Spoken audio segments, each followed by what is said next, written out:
Yan, so good morning po sa ating lahat. Sabihin mo nga sa tabi mo, ako'y nagagalagat, narito ka. Ngayon, kayong lahat na lang, para sigurado na kayo ito eh.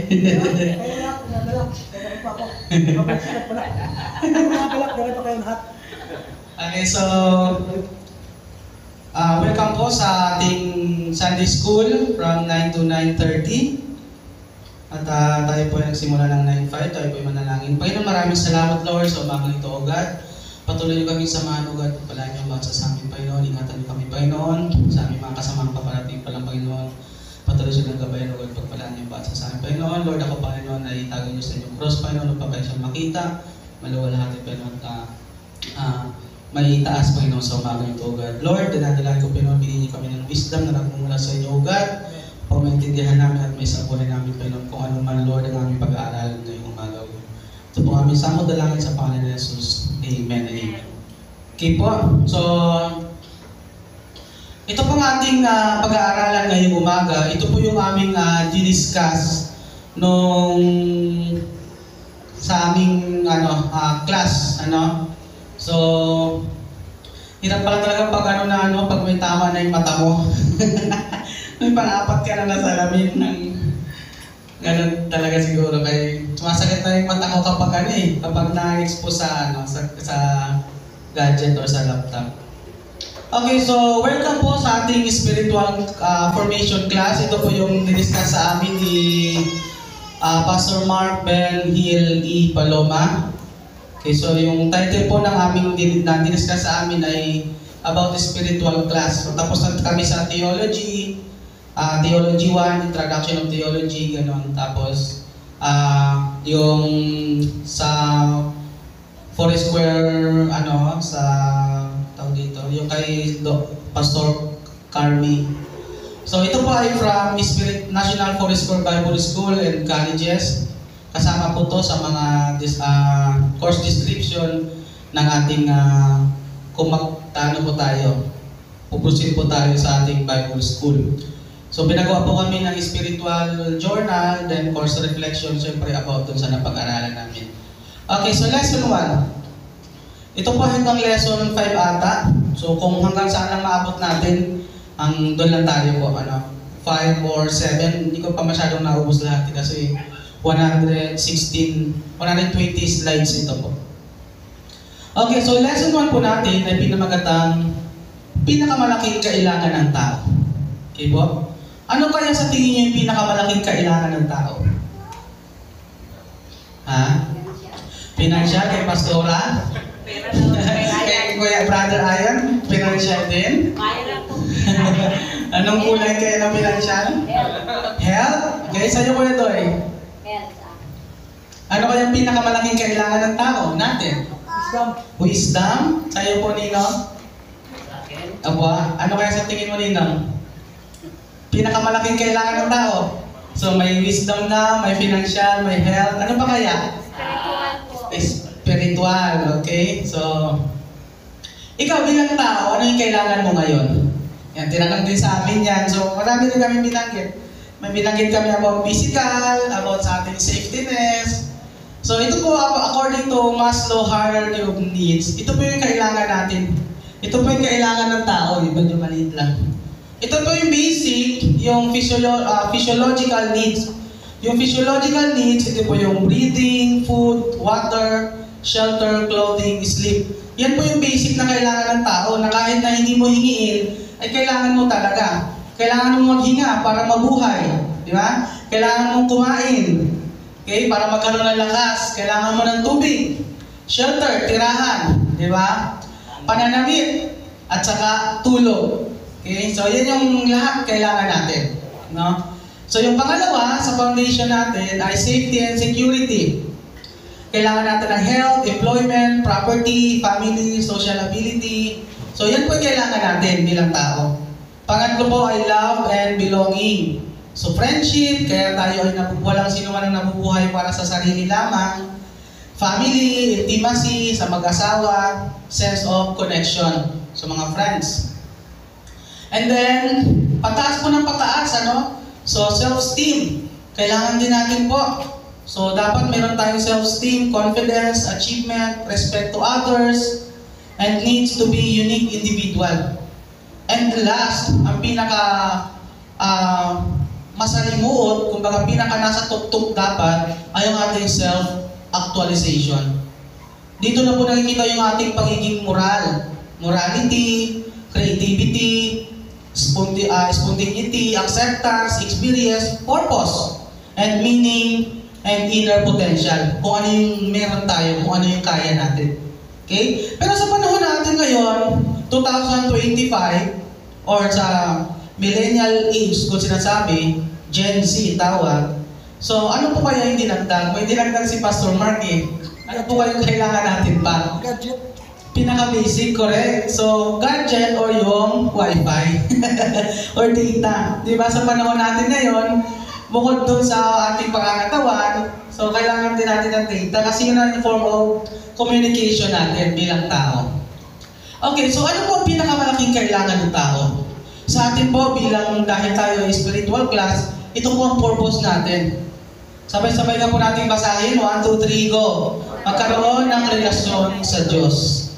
At sabi po sa Genesis 1:26, pagkatapos sinabi ng Diyos, ngayon likhain natin ang tao ayon sa ating larawan, ayon sa ating wangis. Sila ang namamahala sa mga isda, sa mga ibon, sa mga himpapawid at sa lahat ng hayop, maging maamo o mahilap, malaki o maliit. Okay po? So yun po yung kailangan natin. Di ba? Maging malapit tayo sa Diyos. Kagaya ni Moises. Di ba? Si Moises po ang tanging tao na talagang binigyan ng Panginoon ng chance na makausap harap-harapan. Di ba? Kung mababasa natin sa mga susunod na verses, ay nakausap ng Panginoon, nakausap ni Moises ang Panginoon harap-harapan. Ano ba ibig sabihin ng ating larawan? Likhain natin ang tao ayon sa ating larawan, ayon sa ating wangis. So, ibig sabihin po ng in God's image, meron pong tatlo: substantial, functional, and relational. Okay po? So, ang substantial, what we are. Kung ano tayo? Diba? Bilang tao, we are man's rational and moral capacity. Okay? So, kaya sinabi kawangis tayo ng Panginoon dahil meron tayong moral and rational capacity.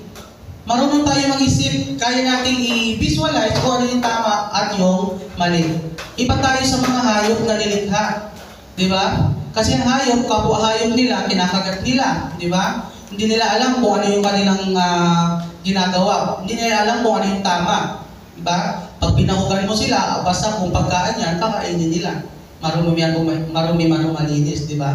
So bakit po in God's image, what we are, yan po yung substantial. And then functional, what we can do, or what we do. Ano ba yung kaya nating gawin? Yun po ibig sabihin ng God's image, nakawangis tayo ng Panginoon. Di ba? So we are the representative of God, or God's representative on earth. Authority and stewardship. Pinangalagaan, sa atin ibinigay yung stewardship. Diba? Sabi ng Panginoon, pagkatapos niyang likhain ng lahat, so tayo yung steward, yung tagapangalaga. Okay po? So, functional, ibig sabihin ng God's image. Ang pangalawa doon ay functional. And relational, what we connect to.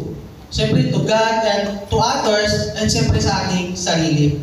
Kaya nga nung sinabi ng isang tawag dito, si Brother Eli, di ba, tinanong niya yung kung ang isang, kaya mahalaga po tayo nag-aaral, di ba? Kung ang Diyos ba ay may puwet? Ang sabi niya meron, di ba? Bakit? Kasi ang pagkaintindi niya doon sa likhain, ayon sa ating wangis, ay kung ano yung wangis ng tao. So kung ang tao may puwet, ibig sabihin daw ang Diyos ay may puwet. So wala po, di ba? Ay ibig sabihin po ng God's image, ay ito yung tatlo na to. Okay? So, substantial, what we are capable on moral. Diba, alam natin kung anong tama at mali. Functional, alam natin kung anong kaya natin. And relational, what we can connect to others or to ourselves. Yun po ibig sabihin.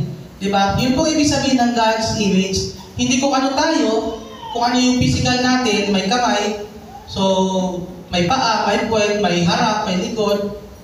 Hindi po gano'n, ano? So, yun po, nilikha tayo ng Panginoon according to our image. So, nais ng Diyos na mapalapit nais ng Diyos na malapit na relasyon sa tao. Yun po yung kanyang pinaka-purpose sa atin, di ba? Sabi sa Exodus 33:11, ang pakikipag-usap ni Yahweh kay Moises ay harap-harapan, tulad ng pakikipag-usap sa kaibigan. Ganun po, di ba? Ganun po tayo dapat, sana, di ba? Kung hindi dahil sa kasalanan.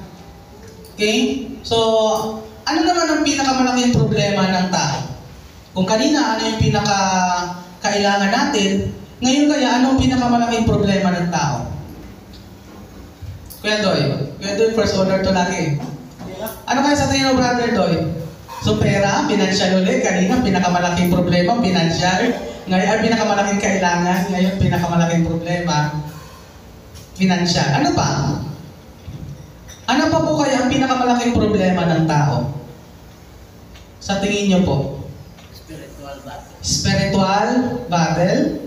Okay, so ang pinakamalaking problema po ng tao ay yung pagkakaroon ng kasalanan. Pagpasok po ng sin, ng kasalanan sa atin. Sabi po sa Isaiah 59:2, ang masasama ninyong gawa ang dahilan ng pagkawala ninyo sa Diyos. Nagkasala kayo, kaya hindi ninyo siya makita at hindi niya kayo marinig. Yun po yung dahilan. Nung pumasok na yung kasalanan sa atin, yun na yung dahilan. Okay? Kaya tayo po ay napalayo sa Diyos. Sabi sa Roma 3:23, sapagkat ang lahat ay nagkasala at walang sino mang nakaabot sa kaluwalhatian ng Diyos. Okay? So wala po. Kung talagang, kaya nga nung ninais ni Moises na makita yung mukha ng Panginoon, anong sabi ng Panginoon? Hindi niya pinayagan. Di ba? Kasi wala pong nakaabot sa kaluwalhatian ng Diyos. Hindi pwedeng yung makasalanan kapag nakita niya ang kaluwalhatian ng Diyos, mamamatay po siya.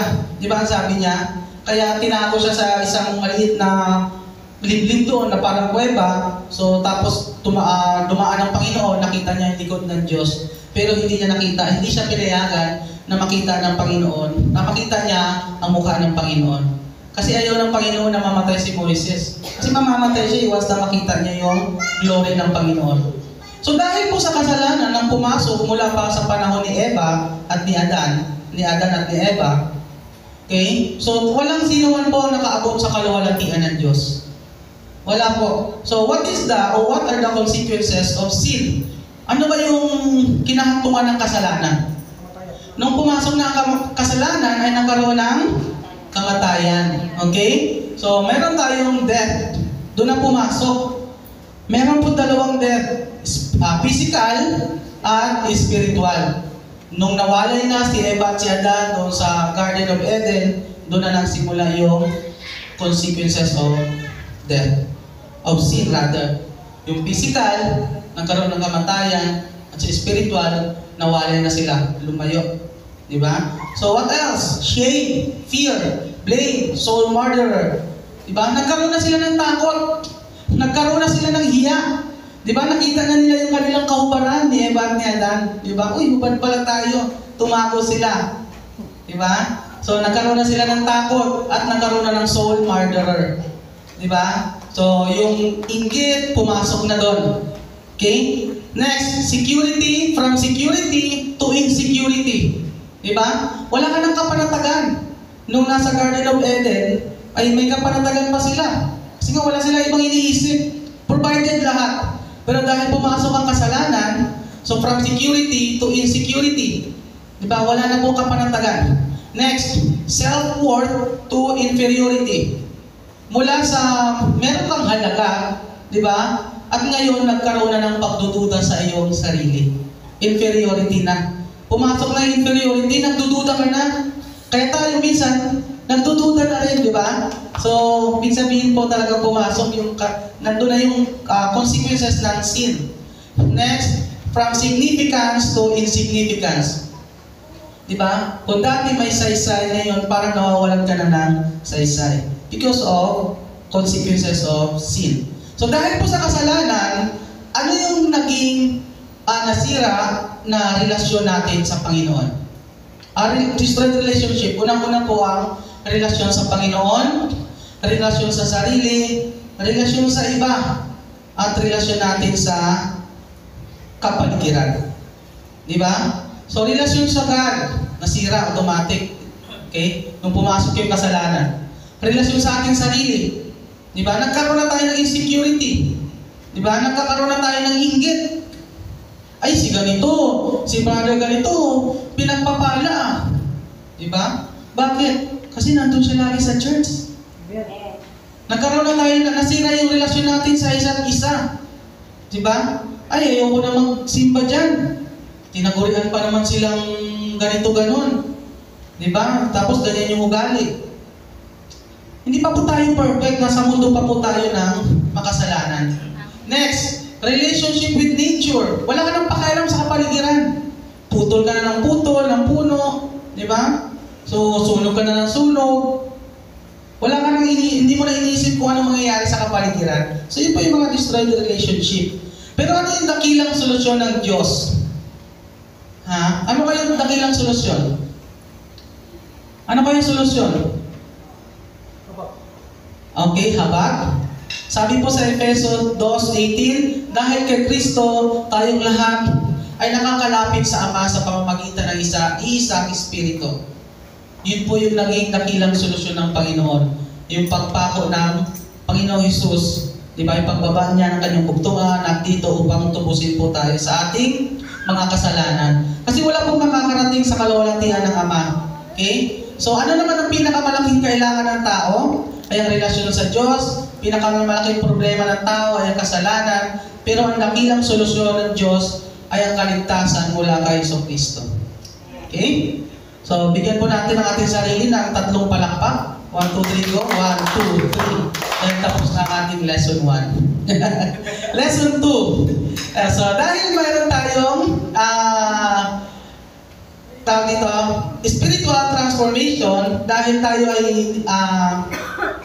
tinubos na ng Panginoon, nagkaroon na ng spiritual transformation. Diba? Nagkaroon na ng spiritual transformation. When we say spiritual transformation, ano kaya ibig sabihin nun? Dito tayo kay Rio. Ano kaya ibig sabihin ng transformation, Rio? Pagbabago, change. What else? Ano pa kaya? Ito kay Dustin. Ito college na to eh, magaling to eh. Ano ba ibig sabihin ng transformation when it comes to spiritual? Development? Okay, well, ito kaya ano? Kay Angel. Go, Angel. Ano kaya ibig sabihin ng transformation? Pagbabago, development, sa Angel. Pagbabago spiritual. Dapat, pinag-combine mo na lang yung kay Rio at saka kay Dustin, Okay, so when it comes to spiritual transformation, ang ibig sabihin po niyan ay, pakibasa po lahat ng mga kalalakihan. Ready? 1, 2, 3, go. The process of becoming more like Christ. Yun po yung purpose natin. So, yun po yung spiritual transformation. Dapat we are becoming more like Christ. Diba? So, from spiritual stages, meron tayong 3. Ayan. So, number 1, ay anong tawag natin sa una? Anong stage po? Okay, ang conversion. So, ibig sabihin po niya, initiation of new life. So, born again in spirit. Dapat po maborn again tayo in spirit. Next, after we are born again, dapat we are the process of growth in holiness, sanctification. Hanggang nandito pa tayo sa mundo, dito pa lang po tayo sa pangalawa. Hindi pa po tayo makakaabot sa glorification. Yan na po yung new resurrection body. After na po ng rapture, bago po yan. After na ng paghuhukom pala, di ba? Kakaroon na ng bagong, magkakaroon na ng glorification. Pagiging banal. So hanggang ngayon, nandito po tayo sa sanctification, growth in holiness. Minsan nag-growth ka, minsan parang hindi ka namumunga, minsan nag-growth ka, so dapat po pataas tayo. Okay? So yung transformation natin, dapat katulad nitong butterfly. Diba? From pupa down to beautiful butterfly. Diba? Process po dapat, ganyan yung transformation natin. Hindi yung from caterpillar, tapos balik ka sa cocoon, balik ka naman sa caterpillar dahil nabulok. Hindi ka na maging butterfly, hindi ka na magkaroon ng pakpak, ano? So, dapat po yung transformation natin talagang nakikita.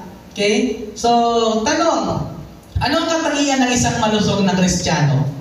Ano kaya yung katangian ng isang malusog na Kristiyano? Ano kaya sa tingin nyo? Sige, Kuya Doy. Yung ating, valedictorian. Go, Kuya Doy. Ano kaya sa tingin mo ang katangian ng isang malusog na Kristiyano? Spirit-filled. Okay? Ano ba? Kay Carlo. Gusto ko si Carlo to. Sa likod, kala mo, hindi ka ito makita. Tamo-tamo ko masaya ng Kuya Ian eh. Ano kaya sa tingin mo, Carl, ang katangian ng isang malusog na Kristiyano?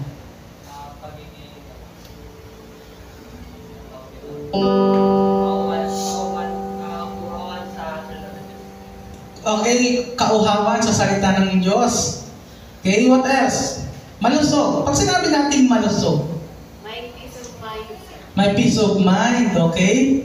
Ano pa kaya? Kay Angel. Go, Jen. Kay Angel pa yan. Ano kaya sa'yo, Jen? Ano ba? Kasi yung kasatawag nila kambal kay Angel. Tama, kay Angel pa yan. Yun na nila tawag ko. Kay Angel, kalbo muna. Go, Jen. Ano kaya sa tingin mo ang katangian ng isang malusog na Kristiyano? Tapat, okay? So, dito tayo kay Angel Faith. Ano balik tayo kay Angel Faith? Go, Angel. Matalino. Okay, magaling. Okay, so, sa atin, ang katangian ng isang malusog na Kristiyano, so, may una mo ng tanong, bakit mahirap ang pagbabago? Bakit kaya mahirap ang pagbabago? Tingnan natin yung illustration. Sabi diyan, who wants change? Taas sila ng kamay. Ako gusto namin ng pagbabago. Tapos, who wants to change? Pag sabi ng isa, sinong gustong magbago? Wala na, di ba? Ayaw simulan sa sarili. Di ba? Gusto nila ng pagbabago, pero ayaw nilang magbago. Iyon po yung mahirap, ano? So parang katulad dito, na sabi ng Panginoon, here I am, I stand the door and knock. Di ba? I eat with you. Kapag pinapasok natin ng Panginoon. Pero anong sabi diyan? Don't let Him in. He's gonna change everything. Di ba? Nung panahon ni Jesus, talagang inano siya.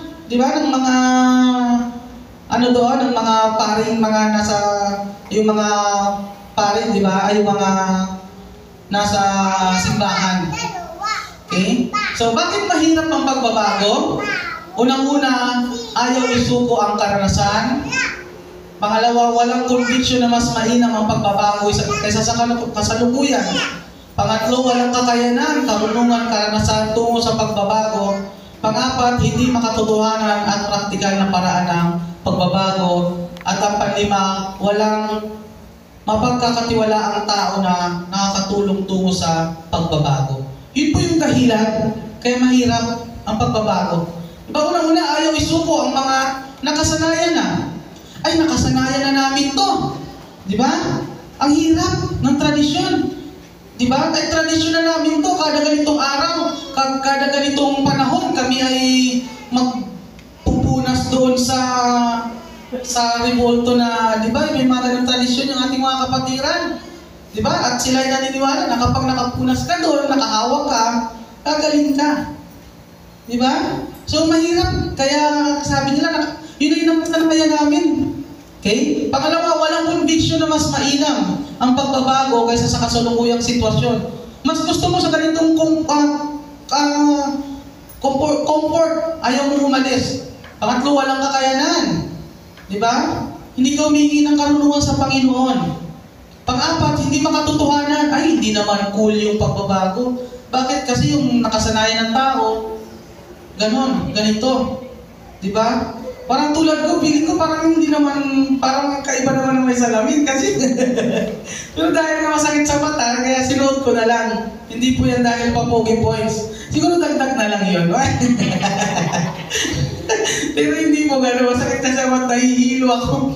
Tulad nakaraan, nagagawa ko ng lesson plan, tapos ngayon, kagkod ko ng ilong ko, ako lang naman mag-isa doon sa room. Tapos umuulan pa nung Friday, umuulan ang dilim. Tapos, pag gano'n ko ng pangulangot ko, dugo, ang daming dugo, kinabahan ako. Tapos parang nahihilo ako, sabi ko, na-high blood ba ako? Kunta ako sa bag ko, naghanap talaga ako ng gamot, nakita pa ako isa, buti may isa pa doon. Tapos, ginawa ko, yun pala, kasi nga talagang halos isang oras na ako gumagawa ng lesson plan, nakatutok sa laptop.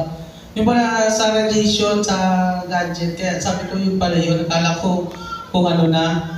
So nakainom tuloy ako ng pangalawang sa pang-high blood. Yun pala yung dahilan. Okay, so kailangan nating sumuko at magtiwala. Ang spiritual na pagbabago ay tungkol sa pagsuko sa magpapalayo.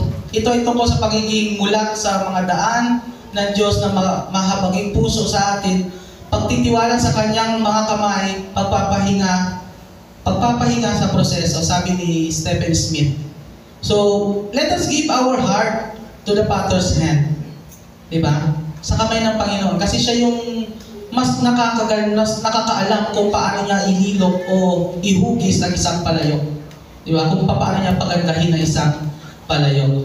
Kaya sabi sa Pilipos 12-13, sapagkat ang Diyos ang kumikilos sa inyo upang inyong naisin natin sa gawa ang kanyang kalooban. Okay? So, yan. So, last na tayo. Tapusin na natin sa lesson 3. Extend tayo ng 3 minutes. Total 9:05 naman tayo nagsimula. So, 9:35 tayo tapos. Okay, iba't iba ang pagkatao. Bigyan muna natin ang ating sarili ng 5 baby crocodile clap dahil natapos na natin yung ating kalawang lesson. 5 baby. Ganun lang yung baby crocodile. Kasi yung daddy ganun. Baby lang. Ready? 5. 1, 2, 3, go. 1, 2, 3, 4, 5. 5 lang. Pag daddy, malaki na yan. Okay, pangatlo, hanggang dito lang tayo. Iba't ibang pagkatao. Ano kaya sa tingin nyo iba't ibang pagkatao? Ano kaya iba't ibang klase ng personality meron ng tao? Ha? Marami. Di ba? Ano kaya? Anong personalidad? Kay Genevieve tayo. Go, Genevieve. Ma'am Genevieve. Ano kayang personalidad sa tingin mo ang meron ng isang tao? Ikaw, bilang isang tao, anong personalidad meron ka? Maganda. Mabait. Parang nakayukong si Dustin ah. Totoo kaya yun? Okay, mabait. Ano ba kaya? Kay Kumaring Cheche. Ano, Che, sa tingin mo ang personalidad ng tao? Ha? Maganda. Sige. Sa physical ha? Ano pa? Madaling magalit. Masipag. Minsan may madaling magalit. Okay? Ano pa? Ano pa kaya? Marites. Parang malapit yun ah. Parang talagang tamang-tama yun ah. Okay, so dito po tayo magtatapos. Meron po tayong 4 personality types. Meron pa tayong 4 na personality, type ng personality bilang tao. Ang una po ay sanguine. Sabi dyan, described as enthusiastic, sociable, and outgoing, but maybe also impulsive and disorganized. Peter is frequently mentioned as a sanguine figure. Si Pedro po ay isang sanguine figure. So ang katangian niya daw, masiyahin, optimistiko, mahilig makihalubilo. Di ba? Mahilig makisalamuha, magaling, masayang kasama. So, yung kanyang kalakasan ay pagiging magaling sa makitungo at makisalamuha. Okay? So, yung kanyang kahinaan naman, sabi dyan, walang disiplina at hindi organisado, disorganized. Okay? Sa tingin nyo, sino kaya yung ganito? Sa atin, di ba? May mga ganyan. Okay, next, pangalawa po ay choleric. Ang choleric, sabi dyan, characterized by being goal-oriented, confident, and natural leader, but can struggle with impatience. The Apostle Paul is often cited as an example. Si Paul po ay choleric person, type of person. Diba ano yan? Characterized by being goal-oriented. Goal-oriented siya. Alam niya. Diba? Alam niya ang mangyayari, determinado siya, matapang. Diba? Makatao. Okay? Pero ang problema lang, ang kanyang kahinaan ay struggle with impatient. Mabilis siyang magalit, di ba? Mabilis siyang mapuno. Mababa yung kanyang pasensya, di ba? So, kawalan ng pagtitimpi. So, yan po, choleric ang tawag sa taong ganyan. Pero goal-oriented siya. Usually daw, sa mga natural leader, maganda yan. Pero nga lang, kahinaan, pagiging impatient. Then, pangatlo, melancholic. These individuals are typically thoughtful. Yan, sila yan. Detail-oriented, perfectionistic. Yan, sila yan. Yung bang kahit na maliit lang na bagay, talagang nakikita niyo yung kamalian. Di ba? Bakit naman ang pagkagawa mo? May maliit na dumi. Perfectionist yan. Ano ba yung klaseng pagkalaba mo na yan? May mancha pa ng kaunti. Yan. So mga melancholic yan. Di ba? Minsan yung mga nanay natin, melancholic yan sila kapag naglaba, nagplancha, gusto nila talagang pagplancha, walang gusot. So yun po. Pero, sabi dyan, but can be prone to pessimist. Yung kahinaan po nila ay yung pagiging masyadong critical. Okay? Si Job is sometimes used as an example. Si Job po ay thoughtful, di ba? Detail-oriented yan siya nung siya ay pinagpala pa. Next, yung last ay phlegmatic, known for being calm, easygoing, and stable. Though they may sometimes appear passive, and in this Timothy is common illustration of this type. Si Timothy po siya ay phlegmatic person. Yung kalmado lang, di ba? Wala siyang pakialam sa kanyang paligid. May mga taong ganun may mga nakasama ako. Itong tao na to parang walang problema sa buhay.